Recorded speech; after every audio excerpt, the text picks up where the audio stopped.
Boa noite!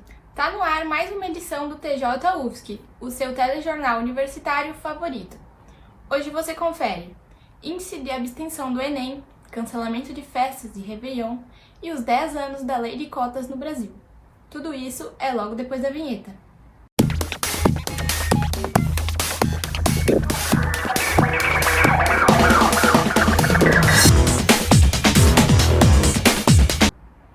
Foi divulgado pelo INEP os números de abstenção do Enem 2021.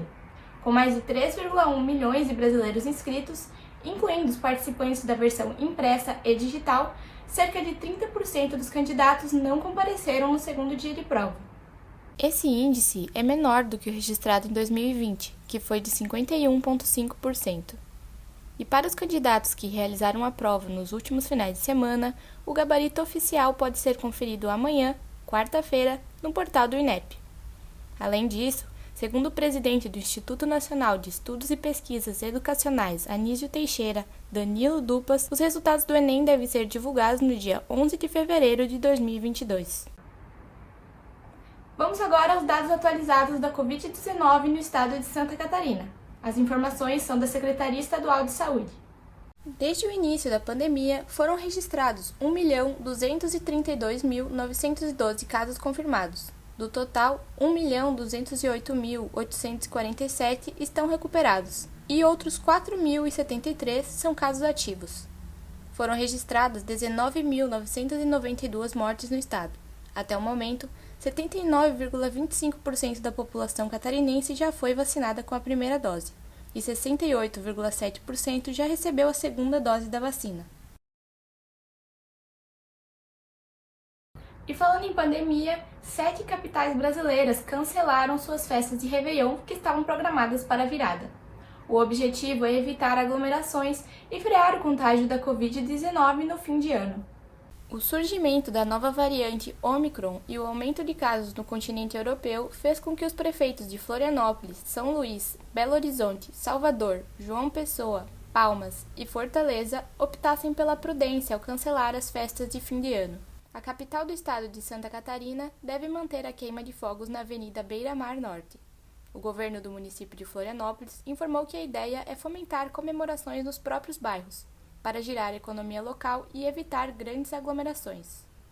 Mudando de assunto, desde 2011, a Lei 12.711, popularmente conhecida como a Lei de Cotas, torna as universidades e institutos federais mais plurais.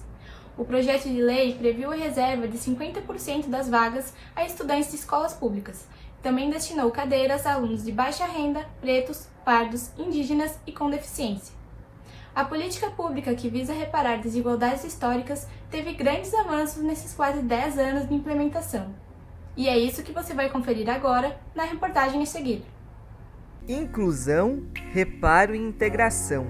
Em uma análise feita pelo Quero Bolsa a partir de dados disponibilizados pelo Instituto Brasileiro de Geografia e Estatística, o IBGE mostra que a presença de negros nas universidades entre 2010 e 2019 aumentou em 400%. Hoje, eles ocupam 38,15% das cadeiras universitárias, avanço que, embora significativo, não faz da maior parcela da população brasileira a maioria nas universidades. Representando 56% do total do conjunto populacional, negros e pardos têm há 10 anos mais chances de acesso à educação. A Inara é um exemplo disso. Ela acabou de se formar em jornalismo pela Universidade Federal de Santa Catarina e ingressou na instituição por meio de cotas. Cotas destinadas a pretos, pardos e indígenas, com renda familiar bruta por pessoa de até um salário mínimo e meio e que tenha cursado o ensino médio em escola pública. Mas se engana quem pensa que esse foi um processo fácil. Além de extremamente burocrático, os novos estudantes têm que lutar contra o tempo e prazos curtos para entregar as demandas exigidas pelos editais. Porque eu fui para a UFSC com meu pai, a gente atravessou 900 quilômetros para vir até aqui, para a gente chegar aqui no dia da validação de renda e a minha renda ter problema. Minha renda até chegou a ser deferida, na verdade ela não chegou a ser deferida porque faltaram alguns documentos que não estavam especificados no dia, mas enfim, aí nessa segunda vez deu certo, fui matriculada, e aí eu lembro até hoje que a assistente social falou assim pra mim, ó, guarda esse papel aqui, que é o papel que mostra a renda familiar per capita, né?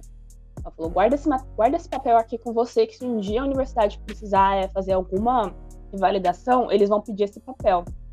E aí eu guardo esse papel e todos os outros meus documentos até hoje estão comigo aqui, porque sempre tive receio de alguém pedir pra falar, Nara, você não tinha direito. Eu tenho que mostrar o documento falando que eu tinha direito. Para os futuros vestibulandos, a certeza de entrar por ação afirmativa já não é tão garantida. Como definido quando a PL foi sancionada, em 2022 vai acontecer uma análise dessa lei, ou seja, o Congresso terá que rever propostas que se dividem entre prorrogar e restringir as cotas nas universidades.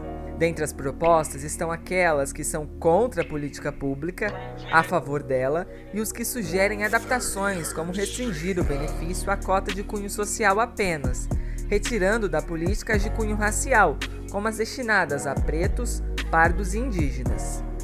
Segundo o Observatório Legislativo Brasileiro, há 30 projetos sobre a lei de cotas com alguma tramitação. Do total, 12 são favoráveis à lei, 12 são contrários e 6 foram classificados como neutras. Ninguém quer combater o racismo porque desconhece a existência e os malefícios do racismo. Muitas vezes não se quer combater porque combater significa abrir espaços e oportunidades para outros. E ninguém quer perder espaço, ninguém quer fazer concessão, ninguém quer, ao final, abrir mão, né, do muito ou do pouco que tem. Então ele ganha um componente político de ser quase que um espaço de reserva de poder e poder que as pessoas não querem abrir mão e, por conta disso, continuam fustigando esse fantasma do imaginário como se ele fosse verdadeiro, quando, na verdade, ele é só parte do imaginário. Demorou muito tempo até as ações afirmativas se tornarem algo comum nas instituições de ensino superior no Brasil. A primeira universidade a adotar um sistema de cotas foi a UERJ, em 2003. No ano seguinte, a UNB também começou a implementar a política e se tornou a primeira federal nesse sentido. A UFSC começou a deliberar seu programa de ações afirmativas em 2007 e passou a reservar vagas desde 2008, ano em que 20% das cadeiras foram destinadas a estudantes provenientes de escolas públicas, 10% a pretos e pardos, prioritariamente desse grupo com formação pública, além de 5 vagas suplementares para estudantes indígenas. Porém, apenas após a vigência da lei de 2012 que a porcentagem de vagas destinadas à população mais vulnerável na UFSC começou a aumentar. Com a proposta de renovação, mobilizações voluntárias como o Movimento AR, liderado pela Universidade Zumbi dos Palmares e a ONG Afrobras, conscientizam e discutem sobre essas questões. Esse é o caso da campanha Cota Sim, que tem como objetivo pressionar o Congresso Nacional no processo de renovação, além de pedir a ampliação por igual período a cota de 20% para negros nos concursos públicos da administração federal. A validade para essas cotas vence em junho de 2024 e também deve passar por revisão, de acordo com a Lei 12.990 de 2014. O país deveria ter construído essas cotas no dia 14 de maio de 1888. E menos do que 10 anos, deveria primeiramente já demarcar 100 anos como o primeiro período para fazer a sua revisão.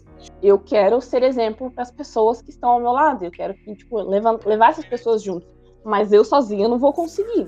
Precisa de ajuda do Estado para que isso aconteça, porque não tem como você reparar mais de 200 anos de escravidão com, 10, 15 anos de cotas. Assim. A minha ideia é que depois de mim, todas as outras pessoas, se não forem fazer a universidade, que pelo menos tenham a possibilidade de fazer, sabe? Para dar suporte à causa, você pode apoiar o abaixo-assinado promovido pela campanha Cota Sim no link que aparece na sua tela e que está disponível na descrição desse vídeo. O objetivo é alcançar 1 milhão de assinaturas para pleitear a renovação da lei. O TJ UFSC de hoje fica por aqui. Muito obrigada pela sua companhia. Fique ligado no nosso YouTube e Facebook, que amanhã voltamos com mais notícias.